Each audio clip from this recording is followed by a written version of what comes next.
আসসালামু আলাইকুম। আশা করি সকলে ভালো আছেন। আমি আজকে মোট ৬টি কোম্পানি নিয়ে কোম্পানিগুলোর প্রোফাইল, ইনস্টিটিউটের কী অবস্থান, লাস্ট 52 উইকসের কতটুকু এদের উত্থান এবং পতন হয়েছিল এবং ১ বৎসরের মধ্যে ১৫ দিন, ৩০ দিন, ৩ মাস, ৬ মাসের তাদের অবস্থান কী ছিল, পাশাপাশি আজকের বাজারে তাদের অবস্থান কী, প্রাইস টেবিল সব এই বিস্তারিত এই ৬টি কোম্পানি নিয়ে আপনার সাথে আলোচনা করব এবং আশা করি খুব গুরুত্বপূর্ণ কিছু তথ্য পেয়ে থাকবেন এবং মনোযোগ দিয়ে শুনবেন যেন আপনারা জিনিসটা স্পষ্ট বুঝতে পারেন। আর এই ধরনের ভিডিও নিয়মিত পাওয়ার জন্য যদি আমার চ্যানেলকে সাবস্ক্রাইব করে না থাকেন, সাবস্ক্রাইব করে রাখবেন এবং আইকন বেলের চাপ দিয়ে রাখবেন যেন ভিডিও ছাড়া মাত্র আপনি নোটিফিকেশান পেয়ে থাকেন। সো চলে আসি মূল আলোচনায়। তশরিফা ইন্ডাস্ট্রিজ লিমিটেডের আমি যদি লাস্ট 52 উইকস দেখি, এখানে সর্বনিম্ন দাম ছিল 16 টাকা 70 পয়সা, এখানে সর্বোচ্চ দাম ছিল 29 টাকা 70 পয়সা। আজকে 1 টাকা 90 পয়সা দর বৃদ্ধি পেয়েছে এবং ক্লোজিং প্রাইস হয়েছে 20 টাকা 90 পয়সা। আজকে 27,11,918টি শেয়ার হাত বদল হয়েছে। এখানে একটা ইম্পর্টেন্ট নিউজ যেটা হচ্ছে, ইনস্টিটিউটের যদি আমি দেখি 0.54% ইনস্টিটিউট ইনক্রিজ হয়েছে অথবা সংগ্রহ করেছে। এখানে ডিরেক্টরশিপ রয়েছে 43.12% এবং ইনস্টিটিউট হয়েছে 22.81% এবং পাবলিক রয়েছে 34.07%। আমরা যদি প্রাইস টেবিল একটু ফলো আপ করি, সেখানে দেখা যাবে যে একটা ভালো একটা উত্থানের পর কিছুটা দিন এখানে আবার নেগেটিভ ট্রেন্ডে ছিল, বাট উত্থানটা হয়েছে খুব ভালো। 25, 26, 29, 30, 2রা জুলাই, আজকে 7ই জুলাই, মানে ভালো একটা উত্থানের অবস্থান আমরা দেখতে পাচ্ছি তশরিফা। সুতরাং কোম্পানির অবস্থান হিসাবে যথেষ্ট ভালো। আপনারা যারা লোপের শেয়ারের ইনভেস্ট করতে চান বা যারা এই ধরনের অল্প দামের শেয়ারগুলোতে ইনভেস্ট করতে চান, this is the one of the best items. So এখানে গত অর্থবর্ষের এখানে ক্যাশ ডিভিডেন্ড দিয়েছিল 3.50 এবং একটা বি ক্যাটাগরির শেয়ার, যেহেতু 10% নিচে দিয়েছে, 20 ক্যাটাগরির শেয়ার। সুতরাং আমি খারাপ কোনো দিক পাচ্ছি না তেমন, তবে সব কিছুর মধ্যেও আপনার সিদ্ধান্ত আপনাকে নিতে হবে। আমরা এখন আলোচনা করব রহিম টেক্সটাইল মিলস লিমিটেড। আমরা রহিম টেক্সটাইল আলোচনার ঠিক খুব গুরুত্বপূর্ণ কিছু পয়েন্ট নিয়ে আমরা আলোচনা করবো। এখানে 2024 অর্থবর্ষে এখানে ক্যাশ ডিভিডেন্ড দিয়েছে, 10% ক্যাশ ডিভিডেন্ড দিয়েছে। আজকে লেনদেন হয়েছে প্রায় 64,968টি শেয়ার। আজকে 11 টাকা 20 পয়সা দর বৃদ্ধি পেয়েছে এবং লাস্ট 52 উইক্সের সর্বনিম্ন দাম ছিল 99 টাকা এবং সর্বোচ্চ ছিল 169 টাকা এবং বর্তমান প্রাইস 123 টাকা 30 পয়সা। এখানে যদি আমরা দেখি, ডিরেক্টরশিপ রয়েছে 70.94% এবং ইনস্টিটিউট থেকে 0.04% বের হয়ে গেছে। ইনস্টিটিউট দাঁড়িয়েছে 7.39% এবং পাবলিক কাছে হয়েছে 21.67%। এবং আমরা যেটা দেখেছি, যার 1 বছরে এর পরিবর্তন জিরোতে আসছে এবং লাস্ট 6 মান্থে 6% বেড়েছে, লাস্ট 3 মান্থে 7% দর বৃদ্ধি পেয়েছে, লাস্ট 30 ডেজে 20% দর বৃদ্ধি পেয়েছে রহিম টেক্সটাইলস মিলস লিমিটেড। যদি গত 30 দিন আমরা দেখা যায় যে দরে বিক্রি হয়েছে, তার চেয়ে এখন প্রায় 20% দর বৃদ্ধি পেয়েছে। সো নিঃসন্দেহে এটা একটি ভালো শেয়ার, অবশ্যই এটা এই ক্যাটাগরির শেয়ার এবং এই সময় এসে এই প্রাইসটা ধরে রেখেছে, দ্যাট ইজ ভেরি গুড। এবং বিনিয়োগকারীদের কাছে তারা একটা ভালো একটা প্রফিট দিয়েছে।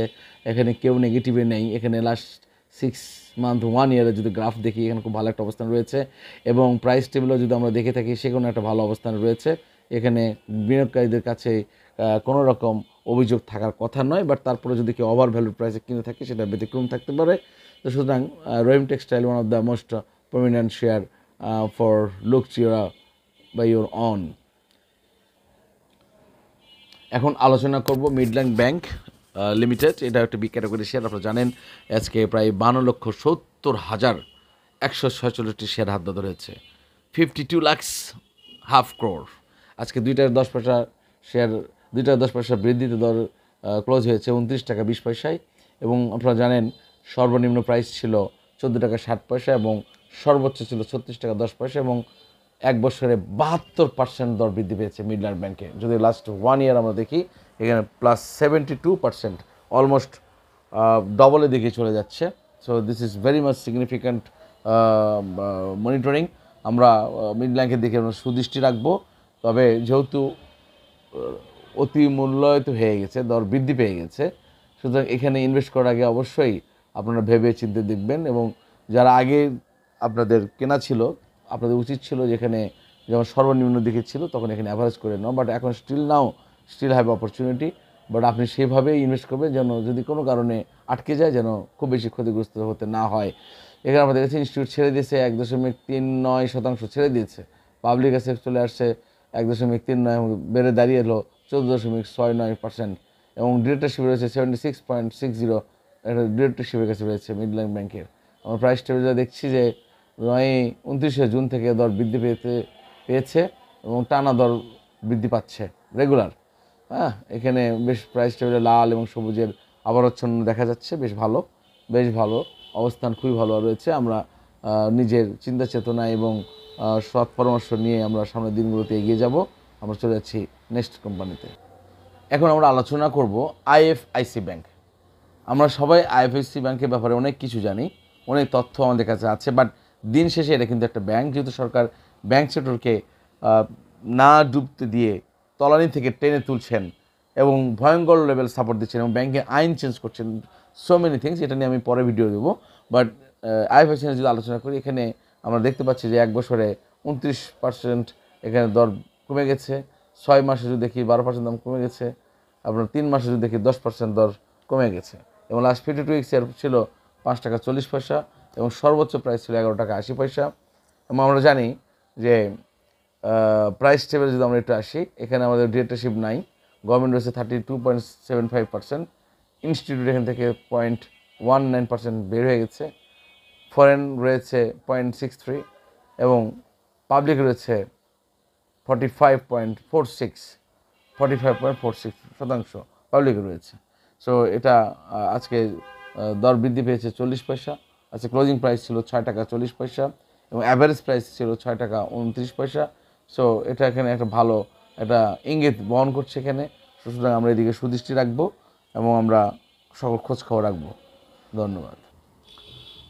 আমরা সিএনএ টেক্স নিয়ে একটু আলোচনা করি। এখানে সিএনএ টেক্সটের আজকে 20 পয়সা দর বৃদ্ধি পেয়ে 3 টাকা 30 পয়সা ক্লোজিং প্রাইস হয়েছে এবং আজকে 5,27,208টি শেয়ার হাত বদল হয়েছে। এবং আপনারা জানেন যে সর্বনিম্ন 52 উইক্সের দর ছিল 3 টাকা এবং সর্বোচ্চ ছিল 60 টাকা 90 পয়সা। এখানে প্রায় 1 বছরে -54% দর কমে গেছে 1 বছরে। যারা আগে কেনা তাদের আরও দর বৃদ্ধি কমে গেছে এবং 6 মান্থে 33% এবং 3 মান্থে 20% দর কমে গেছে। ভয়ানক একটা অবস্থান রয়েছে এবং সবচেয়ে বেশি দুঃখজনক ব্যাপারে 0.50 ক্যাশ ডিভিডেন্ড দিয়েছে। এটা অত্যন্ত দুঃখজনক এবং আমরা ডিরেক্টর জানেন 7.10% ডিরেক্টর। এখানে ইনস্টিটিউট রয়েছে 0.11%, এখানে ফরেন রয়েছে, এখানে ফরেন নেই, পাবলিক রয়েছে 82.86%। সো এখানে একটা বিষয় খুব একটা ফলো আপ রাখতে হবে যে ডিরেক্টরশিপের যে কোঠা মিনিমাম বা উদ্যোক্তার যে অবস্থান মিনিমাম থাকা দরকার সেটা কিন্তু এখানে নেই, এখানেই একটা ঘাপলা মেরে রেখেছে। সুতরাং আমরা সে ব্যাপারে অ্যালার্ট থাকবো, জানবো এবং সঠিক তথ্য নিয়ে কাজ করব। এবং আমার প্রাইসটা যদি দেখি যে এখানে ভালো একটা দরপতন হয়েছে এবং দর বৃদ্ধি পেয়েছে। সুতরাং সিএনএ টেক্স নিয়ে অনেক কিছু আলোচনা করার বিষয় আছে, এখানে আমরা সাময়িকভাবে সংক্ষিপ্ত একটু তুলে ধরলাম। ইনশাল্লাহ বড় পরিসরে এককভাবে সিএনএ টেক্স নিয়ে আলোচনা করব। এরপরে আমি চলে যাব এআইএল। শেষ বিষয়, শেষ কোম্পানি আলিফ ইন্ডাস্ট্রিজ লিমিটেড। এটা নিয়ে বারবার রিকোয়েস্ট আসছে, যার কারণে সকলের অনুরোধেই এই ভিডিওটি করলাম। এখানে আমরা দেখতেছি যে 16,48,565টি শেয়ার হাত বদল হয়েছে এবং সর্বনিম্ন ছিল লাস্ট 52 উইক্সের 40 টাকা 10 পয়সা এবং সর্বোচ্চ ছিল 121 টাকা 90 পয়সা এবং আজকে সর্বোচ্চ দাম ছিল 50 টাকা 40 পয়সা, সর্বনিম্ন ছিল 48 টাকা 70 পয়সা এবং আজকে 1 টাকা 20 পয়সা দর বৃদ্ধি পেয়ে 49 টাকা 90 পয়সায় দর ক্লোজিং প্রাইস হয়েছে। এবং আমরা জানি যে 2024 সালের অর্থ বছরে এখানে 10% স্টক 10% ক্যাশ ডিভিডেন্ড দেওয়া হয়েছে এবং পরিচালনা পর্ষদের এখানে রয়েছে 30.24% এবং ইনস্টিটিউট রয়েছে 0.9%, অর্থাৎ ইনস্টিটিউট এখানে কিন্তু 9% সংগ্রহ করেছে। সুতরাং বাজারে একটা স্টেবল কন্ডিশন কিন্তু এই ধরনের প্যারামিটার দেখে কিন্তু বোঝা যায়। ফরেন এখানে নেই, পাবলিক রয়েছে 54.93%।